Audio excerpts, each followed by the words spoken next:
Hello दोस्तों, स्वागत है आपका स्लीपी क्लासेस में। रिसेंटली सीसीपीए यानी कि सेंट्रल कंज्यूमर प्रोटेक्शन अथॉरिटी ने एक इंक्वायरी के बाद कंसर्न्स रेज किए यूपीएससी सेलेक्ट के अंदर सेलेक्टेड टॉपर्स के ऊपर, और उन्हें यह कहा कि कोचिंग इंस्टीट्यूट्स में जब वो अपीयर होते हैं, जब वो एडवर्टाइजमेंट के अंदर अपीयर होते हैं, तो एक तरीके का मिसलीडिंग एडवर्टाइजमेंट या अनफेयर ट्रेड प्रैक्टिस इसके अंदर इन्वॉल्व है। और क्योंकि मिसलीडिंग एडवर्टाइजमेंट और unfair trade practices consumer protection act of 2019 के अंदर एक ऑफेंस है, एक अपराध है, इसीलिए इसकी पेनल्टी भी कई कोचिंग इंस्टीट्यूशंस को प्रोवाइड की गई। दोस्तों, बात जो आज हम करने वाले हैं वो कंज्यूमर प्रोटेक्शन अथॉरिटी के बारे में और कंज्यूमर प्रोटेक्शन एक्ट के बारे में है। यूपीएससी की एक खासियत है, जब हम इस एग्जाम की तैयारी करते हैं हमारे सामने बहुत सारी न्यूज आइटम्स, करंट अफेयर्स के टॉपिक सामने आते हैं, लेकिन वो जिस तरीके से सवाल पूछता है उसमें वो इंटरेस्टिंग है और इंपॉर्टेंट है समझना। अगर आप कोई न्यूज पढ़ते हैं जहां पे कंपटीशन कमीशन ऑफ इंडिया ने किसी पर्टिकुलर कंपनी के ऊपर या किसी पर्टिकुलर इंडिविजुअल के ऊपर कोई पेनल्टी लगाई है, तो बेसिकली वो उस केस के बारे में या उस इवेंट के बारे में सवाल नहीं पूछता है, वो सवाल पूछेगा कंपटीशन कमीशन ऑफ इंडिया के बारे में, जैसा कि आपने रिसेंटली यूपीएससी मेंस 2023 में जरूर नोटिस किया होगा। वैसे ही अगर सीसीपीए कोई ऑर्डर जारी करता है, कोई पेनल्टी लगाता है, किसी तरीके का डिसीजन लेता है, तो क्वेश्चन उस पर्टिकुलर केस से नहीं बल्कि कंज्यूमर प्रोटेक्शन एक्ट और उसके ऊपर बेस्ड सिद्धांतों, प्रिंसिपल्स और स्टैट्यूटरी प्रोविजंस के ऊपर पूछा जा सकता है। इसलिए हम आज बात करेंगे कंज्यूमर प्रोटेक्शन एक्ट के अंदर किस तरीके से 3 टाइप की संस्थाएं या ऑर्गेनाइजेशंस या इंस्टीट्यूशनल मैकेनिज्म्स बनाए गए हैं। इससे पहले मैं आगे बढ़ूं, मैं आपको याद दिलाना चाहूंगा कि हमारे प्रीलिम्स क्रैश कोर्स संभव 2.0 का बैच 2 स्टार्ट हो चुका है। इसमें एनरोलमेंट करवाने के लिए आपके पास अब समय है, क्योंकि अभी भी दूसरा हफ्ता ही स्टार्ट होगा। 5 हफ्ते के अंदर आपको प्रीलिम्स की होलिस्टिक प्रिपरेशन करवाई जाएगी, जिसमें आपको 7 फुल लेंथ मॉक टेस्ट्स, 3000 से ज्यादा प्रैक्टिस क्वेश्चंस और live classes of 2.5 to 3 hours के अंदर अंदर सभी सब्जेक्ट्स कवर करवाए जाएंगे। अगर आप 10% डिस्काउंट प्राप्त करना चाहते हैं तो कोड का इस्तेमाल कीजिए RAINA। चलिए, खबर क्या है? खबर यह है बेसिकली कि सीसीपीए यानी सेंट्रल कंज्यूमर प्रोटेक्शन अथॉरिटी ने यह कहा कि जितने भी यूपीएससी के सक्सेसफुल कैंडिडेट्स होते हैं उन्हें अगर प्रेजेंटली किसी तरीके का एडवर्टाइजिंग कॉन्ट्रैक्ट उन्होंने साइन किया हुआ है कोचिंग इंस्टीट्यूट के साथ, तो अपने सर्विस के ज्वाइनिंग लेटर साइन करने के बाद तुरंत उन्हें वो साथ के साथ टर्मिनेट करना पड़ेगा। कैंडिडेट्स को यह भी बोला गया कि एडवर्टाइजिंग रेवेन्यू उन्हें ऑल द ईयर राउंड, पूरे साल भर में जो एडवर्टाइजिंग का रेवेन्यू उनको मिलता था वो भी अब प्रोवाइड नहीं होगा। Department of personnel and training यानी DOPT, जो आपकी कैडर एलोकेशन के लिए रिस्पॉन्सिबल होता है, उसे भी कहा गया है कि वो central civil services conduct rule के हिसाब से एक्शन ले यदि कोई भी सर्विंग ऑफिसर किसी भी एडवर्टाइजमेंट के अंदर कोचिंग क्लासेस या as a brand ambassador of any coaching classes appear होता है। कंडक्ट रूल्स की बात करें तो कंडक्ट रूल्स के हिसाब से गवर्नमेंट सर्वेंट्स को किसी भी तरीके की ऑल्टरनेटिव बिजनेस या ऑल्टरनेटिव एम्प्लॉयमेंट में एंगेज करने से मना किया जाता है। तो सीसीपीए का, कंज्यूमर प्रोटेक्शन अथॉरिटी का भी यही कहना है कि कंडक्ट रूल्स के हिसाब से भी ये गलत है, और दूसरा जो कंज्यूमर प्रोटेक्शन एक्ट के अंदर मिसलीडिंग एडवर्टाइजमेंट्स के अंदर या अनफेयर ट्रेड प्रैक्टिसेस के अंदर ये टाइप का एडवर्टाइजमेंट आता है। क्योंकि आप देखते होंगे बहुत सारे जो एस्पिरेंट्स होते हैं एग्जाम क्लियर होने के बाद बहुत सारे कोचिंग इंस्टीट्यूट्स को एंडोर्स करते हैं, which is practically difficult, because ऐसा हो सकता है कि वो स्टूडेंट जो है उस कोचिंग इंस्टीट्यूट से कोचिंग नहीं ली है उसने। सो ये एक थोड़ा सा एथिकल इशू भी बन जाता है। लेकिन हमारा आज का एस्पेक्ट पॉलिटी गवर्नेंस के एस्पेक्ट से है, एथिकल एस्पेक्ट से नहीं। हम एनालिसिस करेंगे कि कैसे सीसीपीए एक ऐसी अथॉरिटी है जिसको कंज्यूमर प्रोटेक्शन एक्ट 2019 के अंदर काफी पावर्स दी गई हैं। तो central consumer protection authority is one of the 3 institutional mechanisms that have been designed under consumer protection act 2019। मैं आपको ये बताना चाहूंगा, क्लैरिफाई करना चाहूंगा, क्योंकि बहुत सारे स्टूडेंट्स को, बहुत सारे कैंडिडेट्स को इसमें कंफ्यूजन होता है। तो पहले मैं बताना चाहूंगा कि भारत में ऑलरेडी 1986 से एक कंज्यूमर प्रोटेक्शन एक्ट चलता था, और उस कंज्यूमर प्रोटेक्शन एक्ट को मॉडिफाई करके रिप्लेस कर दिया गया in fact in the year 2019 with a new consumer protection act. इस कंज्यूमर प्रोटेक्शन एक्ट 2019 के अंदर ना कुछ इंस्टीट्यूशंस बनाए गए, इंस्टीट्यूशनल मैकेनिज्म बनाए गए। एक टाइप का इंस्टीट्यूशनल मैकेनिज्म है नेशनल कमीशंस। तो ये जो नेशनल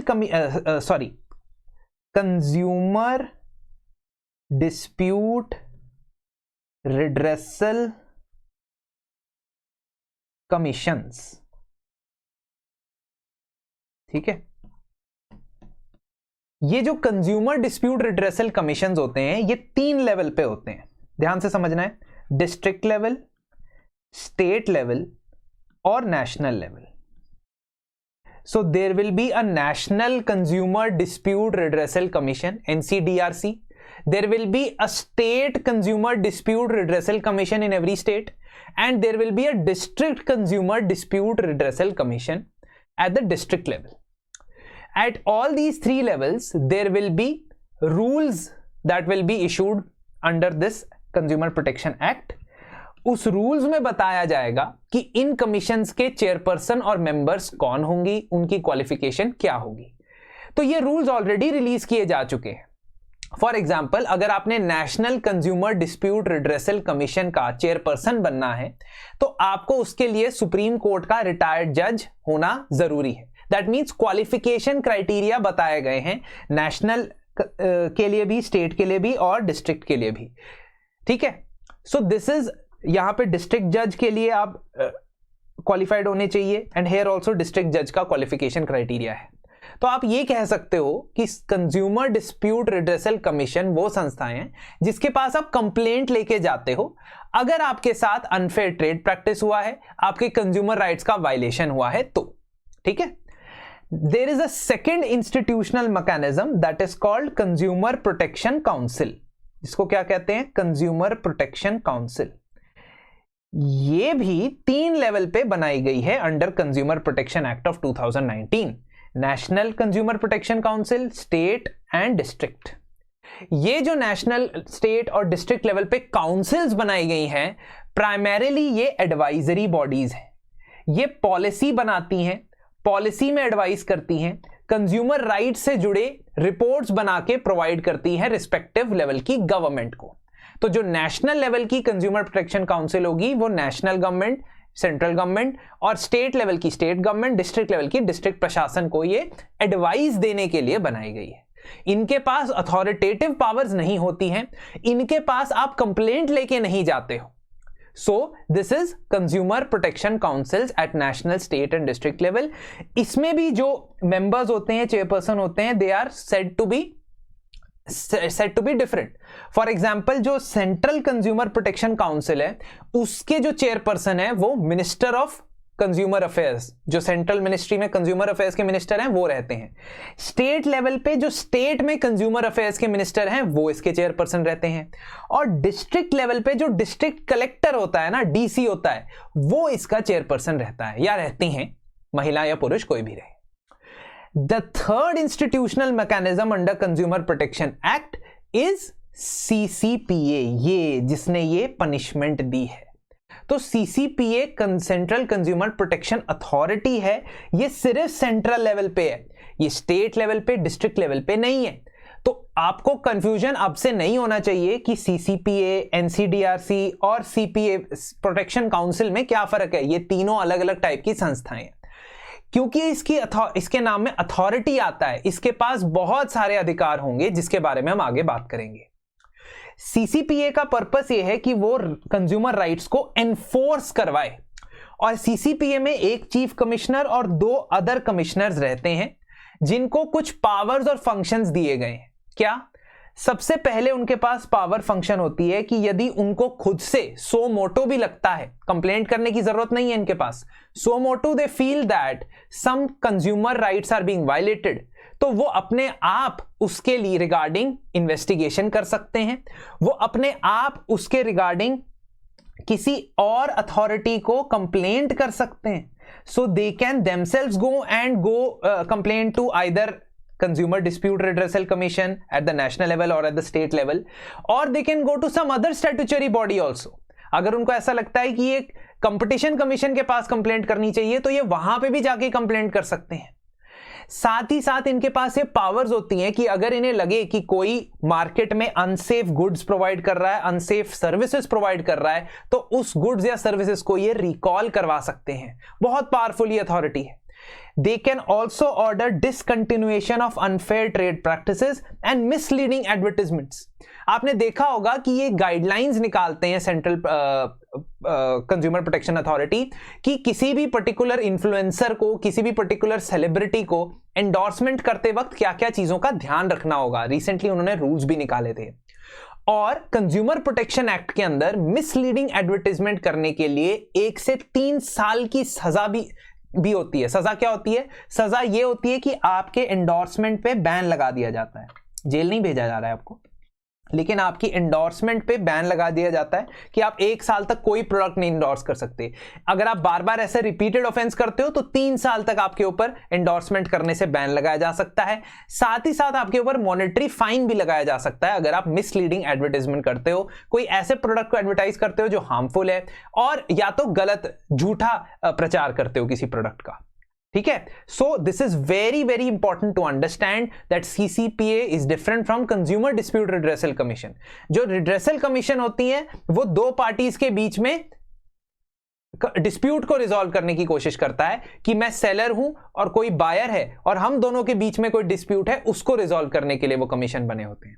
ध्यान देने वाली बात यह है कि जो सेंट्रल कंज्यूमर प्रोटेक्शन अथॉरिटी है, जब भी वो कोई फैसला सुनाती है तो आप उसको अपील भी कर सकते हो। अपील कहां लेके जाओगे? National consumer dispute redressal commission के पास। मैंने आपको तीनों अलग अलग संस्थाओं के काम बताए। अथॉरिटी की तरफ से अगर आपके खिलाफ कोई फैसला आता है तो आप उसे अपील कर सकते हो 30 दिन के अंदर in NCDRC and consumer protection act के अंदर। ये तीनों इंस्टीट्यूशनल मैकेनिज्म तैयार किए गए हैं। आई होप आपको इनके बीच का जो डिफरेंस है वो समझ आ रहा है, क्योंकि ये डिफरेंस बहुत बच्चों को नहीं समझ आता है, वो कंफ्यूज हो जाते हैं। तो अगर आपको किसी सेलर के अगेंस्ट कंप्लेंट करने जाना है तो आप डिस्प्यूट रिड्रेसल कमीशन में जाओगे अपने अपने लेवल्स के हिसाब से। अब वो लेवल्स कैसे डिसाइड होते हैं? वो लेवल डिसाइड होते हैं rules of under consumer protection act. Rules under consumer protection act के तहत 2020 में बताया गया कि अगर आपकी 50 लाख रुपए तक की कंप्लेंट जहां पे गुड्स और सर्विसेज की वैल्यू 50 लाख रुपए तक है, तब आप डिस्ट्रिक्ट कमीशन के पास जाओगे। अगर वो गुड्स एंड सर्विसेज की वैल्यू जिसके लिए आप कंप्लेंट करने जा रहे हो वो 50 लाख से लेकर 2 करोड़ तक है, तब आप स्टेट कमीशन के पास जाओगे। और अगर वो वैल्यू 2 करोड़ को एक्सीड करती है, 2 करोड़ रुपए से ज्यादा वैल्यू के गुड्स एंड सर्विसेज है, तो आप national consumer dispute redressal commission के पास जाएंगे। तो ये ज्यूरिसडिक्शन रूल्स के अंदर 2021 में इनफैक्ट आइडेंटिफाई करवा दी गई है।